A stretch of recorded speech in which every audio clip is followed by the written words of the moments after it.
배울 시는 달포도 잎사귀. 굉장히 낭만적인 시야. 낭만적이다. 낭만시라고 얘기해도 돼. 낭만이라는 게 뭐야? 힘든데 아름다운 모습을 떠올린다거나 아름답고 긍정적으로, 그러니까 아무리 고통이거나 극한의 상황이 돼도 좌절하고 그런 게 아니라 오히려 멋스럽게 아름답게, 예를 들어 산속에 혼자 살고 있는데 전혀 외로움을 느끼지 않아. 오히려 막 이것저것 꾸미고 그 혼자만의 즐거움을 느끼고 그 다음에 행복해하고, 그럼 그걸 낭만적이라고 하는 거야. 가난한 사람, 가난한 연인이 뭐 풍족하지 못한데 서로 사랑하고 아끼고 즐거워하고 막 헤어지기 싫고 막 그런 게 낭만적이야. 이것도 마찬가지야. 자, 여기는 먼저 알아둬야 되는 게 제목이 달포도 잎사귀. 그럼 일단 얘네들은 어디 있는 거래? 어디 있는 애들이야? 시골 있죠. 전원적이다. 이렇게 얘기하는 거야. 달포도 잎사귀. 근데 이 달포도 잎사귀에 관련돼서 달빛이 비치고 있어. 달빛. 그러니까 이런 시는 굉장히 낭만적이고 서정적이다라고 얘기하는 거야. 이유는 뭐냐면 이 광경, 이 경치, 이 모습에서 화자가 느끼는 것과 동일하게 독자들도 이 시를 읽으면서 굉장히 뭐랄까 마음이 행복해지고 굉장히 아름답게 느껴지고 순화되는 것 같고, 그래서 낭만적이라고 얘기한 거야. 자, 계열을 얘기했어. 그리고 모더니즘, 우리가 정지용의 모더니즘과 관련된 거예요. 시각, 달빛이 비춰진 그 어떤 시골의 모습, 그 모습 중에 유난히 눈에 띄는 달, 포도, 잎사귀, 그 얘기 하는 거야. 이런 광경 있잖아. 달포도 잎사귀라는 이 광경, 달빛이 비친 이거하고 정서적으로 일치하는 사람이 나와. 그게 순이야, 순이. 순이를 떠올리면, 순이를 기억하면 달빛이 비쳐서 이렇게 아름답고 낭만적이고 서정적인 이 분위기하고 똑같이 느껴지는 사람이 옛날 친구 순이란 말이야. 그래서 순이를 떠올리는 거야. 한번 봅시다. 여기서 보면 순이부터 나오는데, 이게 가을밤의 여기 시의 배경과 정서적인 측면에서 거의 일치하기 때문에 순이가 등장하는 거다. 봅시다. 순이, 이름이 어때? 뭐 나타샤 막 이런 것보다 훨씬 더 정감 있지, 그지? 정감. 이게 바로 낭만, 정서 이런 걸 불러일으킨단 말이야. 편안해. 그러면 순이 그러면 막 도시에 가서 막 물들지 않고 막 시골에서 아주 순수하게 살아가는 여인의 이름 같잖아, 그지? 전원이라는, 아까 전원적이라고 시골 얘기했으니까 거기에 딱 어울리는 이름이 순이란 말이야. 백석시에 나타난 나타샤, 그거는 아름다운 여인이고 이 세상에 없는 거야. 동경하는 여인이니까 나타샤. 이랬다면 여기는 아주 순수하고 그 다음에 시골 느낌 나는 이름 순이라는 거야. 자, 순이 벌레가 우는 고풍의 뜰에, 모더니즘 그럼 딱 떠오르는 게 뭐야? 감각이지, 감각. 여기는 주된 감각은 시각이고 벌레 우는 건 이건 청각이야, 청각. 고풍한 옛날 어떤 그 풍경 같은 뜰에 달빛이 밀물처럼 왔구나, 이렇게 됐네. 달빛이 밀물처럼 왔대. 쫙 밀려오는 달빛을 떠올려봐. 아니, 고풍스러운 뜰에 가을이야 이거 계절. 가을 달빛이 쫙 뜰에 밀려오는 거야. 가득 차는 거지, 그지? 밀물처럼 왔으니까 직유법이라고 할 수 있겠지, 그지? 달은 나의 뜰에 고요히 앉아 있다. 달이 와서 앉아 있대요.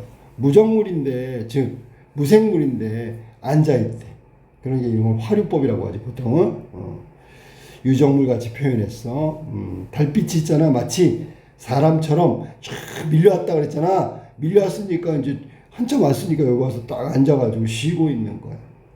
달은 과일보다 향기롭다. 자, 향기롭다거든 원래. 향기 난다는 그런 얘기야. 근데 이렇게 쓰는 거야. 허용이지 그냥 시에서는. 그러면 자 봐봐. 달은 시각이잖아. 근데 향기롭대.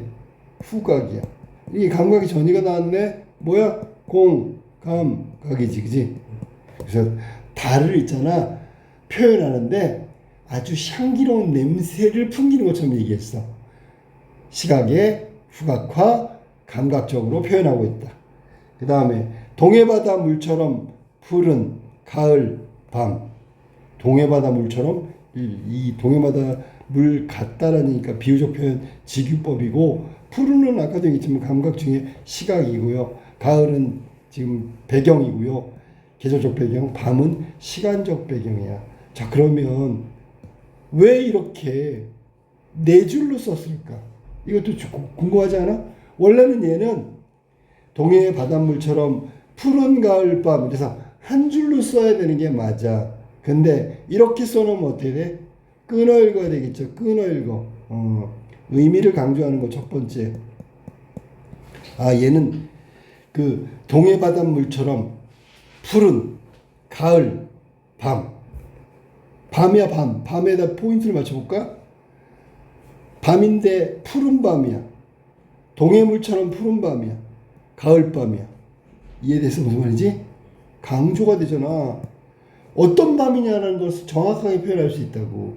그 다음에 이렇게 끊어서 해놓으면 줄줄줄 안 쓰고, 그러면 끊어 있잖아. 그러면 음악성이죠. 우리가 계속 반복되면 운율이 느껴진다 이렇게 배웠는데, 끊어 읽어도 박자가 생기기 때문에 운율이 느껴지는 거야. 줄줄줄 읽는 게 아니고요. 동해바닷물처럼 푸른 가을 밤, 이거 박자가 생기잖아. 그래서 이 밤이라는 것의 어떤 특성을 강조하고 있다. 나눠 썼으니까 의도적 배열이야. 의도적 배열. 음악성도 함께 느낄 수 있도록 일행을 사행으로 늘려가지고 이렇게 의도적 배열을 하고 있다. 이렇게 생각하면 되는 거야. 그 다음에 포도는 달빛이 스며 곱다. 자, 그럼 아까 여태까지 달빛 얘기하고 있었어. 아주 극찬하고 있었잖아. 근데 얘가 어디에 스며든 거야? 포도에. 이 좋은 달빛이 포도에 비쳐서 포도에 스며들었대. 그럼 포도가 달빛처럼 곱고 아름다워졌겠네? 달빛 느낌이 나겠네? 그런 거잖아. 포도는 달빛을 머금고 익는다. 야, 이 포도는 먹을 수 없는 포도야, 사실은. 달빛을 머금고 익었대잖아, 그지? 그러면 달빛이 쫙 비치니까 그걸 자양분을 해서 쫙 점점점점해서 열매가 됐다, 익어버렸다. 이 익는다라는 것은 성장. 다른 말로 하면 성숙이라고 해야 되고, 성숙이라는 게 뭐냐면 원래는 아이가 어른이 되는 게 성숙이잖아.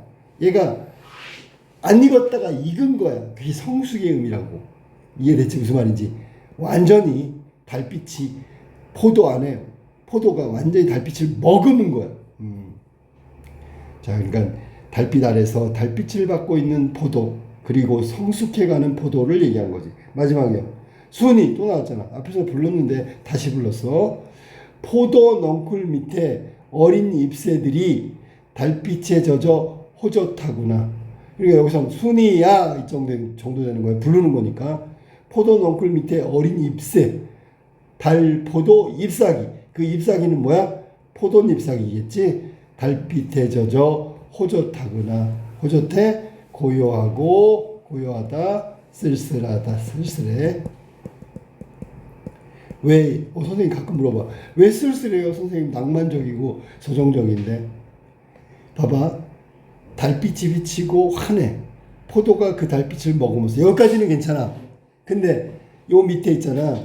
넝쿨 밑에 어린 잎사귀를 보니까 왠지 짠한 느낌이 나. 이유는 모르겠어. 그 배경에서 비춰지는 모습에서 조용하잖아. 소외된 건 아닌데, 생각해보면 달빛과 포도의 모든 포커스가 핀트가 다 맞춰져 있는 거 같잖아. 그리고 밑에는 아직 성장하지 못한 어린 잎사귀가 있어. 약간 쓸쓸함이 느껴지기도 해. 고요한 건 당연한 거고요. 자, 그래서 여기는 앞에서 순이하고 뒤에 가서 순이 그러면 일연하고 우연히 짝이 맞는 느낌이 나죠. 그러면 우리가 보통 이런 걸 수미상관이라고 해도 돼. 완벽한 수미상관은 아니지만 순이로 시작해서 순이로 끝났기 때문에 처음과 끝이 아주 밀접하게 관계가 있다. 그래서 수미상관. 그러면 처음의 순이는 뭘까? 처음의 순이의 역할 구체적으로 시작이지 뭐야. 마지막 순이의 역할은 뭘까? 마무리지 뭐야. 시상이 딱 전개되는 시작을 알리는 순이, 이제 시상이 마무리되는 순이. 이 수미상관이란 말이야. 처음이다 끝이다를 알 수 있게 해주니까 수미상관이라고 생각하면 돼. 자, 여기는 모더니즘 계열의 시기 때문에 꼭 알아둬야 되는 게 뭐냐면 감각적 표현을 좀 알아둬야 돼. 예를 들면 달은 눈에 띄는 게 과일보다 향기롭다. 아까 얘기했지만 공감각이야. 시각을 후각화했어. 두 번째, 벌레가 온다. 청각적 심상이라고 얘기했지. 그 다음에 푸른 가을, 밤 모두 시각적이야. 시각적. 자, 그 다음 마지막 달빛을 머금고, 얘는 시각적이라고 해야 되겠죠. 왜냐하면 달빛을 머금었다는 얘기는 포도에서 달빛이 보인 거지. 그래서 머금었다라고 얘기하는 거야. 자, 그 다음에 표현법도 잠깐 볼까? 여기서는 부르는 대상, 호명하는 대상이 순이라고 했어. 순이로 시작해서 순이로 끝나서 수미상관이라고 얘기했는데, 이렇게 누군가를 부르는 표현법이 있지. 국어 시간에 배운 거 돈어법이라고 그러지. 돈어법. 대상의 이름, 호칭을 부르면 그냥 그게 돈어법이야. 오 님이시여, 돈어법. 오 황제여, 임금이시여, 다 돈어법이야. 알았니? 자, 그 다음에 밀물처럼 뭐뭐처럼 직유법이지. 그 다음에 달은 이렇게 고요한 뜰에 앉아있다. 그럼 이거는 의인법이라고 해도 되고요. 의인법이라고. 화류법이라고 해도 되는데 그럼 뭐 중요하지 않아. 앉아있는 게 뭐 동물은 못 앉아있나? 앉아있지. 그러니까 이건 화류법이라고 해도 돼. 의인법이라고 해도 되고. 그래서 안 물어봐. 걱정하지 마. 그 다음에 동해물처럼 푸른, 동해물처럼 뭐뭐처럼 직유법 나왔죠. 뭐뭐 같은, 뭐뭐 듯이, 뭐뭐처럼, 마치 뭐뭐 같다, 마치 뭐뭐인 양, 전부 다 직유법이죠. 자, 마지막 여기 있네. 순이가 나왔는데 순이. 이 시에서 순이는 과연 뭘까? 그러면 부르는 대상이겠지. 화자가 부르는 대상이야. 아까 얘기했던 시작과 끝, 시작 그리고 마무리 하는 역할을 해. 수미상관이니까. 그 다음에 순이라는 이름 자체는 토속적이다. 시골 아이 같은 이름. 순수하다. 그런 느낌이 나는 거야. 자, 그러면 여기서는 봐봐. 갑자기 순이를 불렀어. 그러면 독자들은 순이가 누군지 모르잖아. 거기서 시작하는 거야. 독자들은 순이가 도대체 누구지라는 관심, 호기심을 불러일으켜. 그래서 시에 몰입하게 만드는 거야. 그게 순이가 하는 역할이란 말이야. 독자들에 대한 호기심, 관심 이런 것들을 유발시킨다. 그래서 정확하게 네 가지 알아도, 자, 화자가 부르는 대상이다. 시상을 시작해서 마무리한다. 순이라는 이름 자체는 토속적이고 순수한 어떤 대상이다. 네 번째, 독자들에게 호기심을 유발해서 시에 몰입하게 한다. 이게 순이가 하는 역할이야. 자, 이게 달, 포도, 잎사귀, 장만영의 시였다.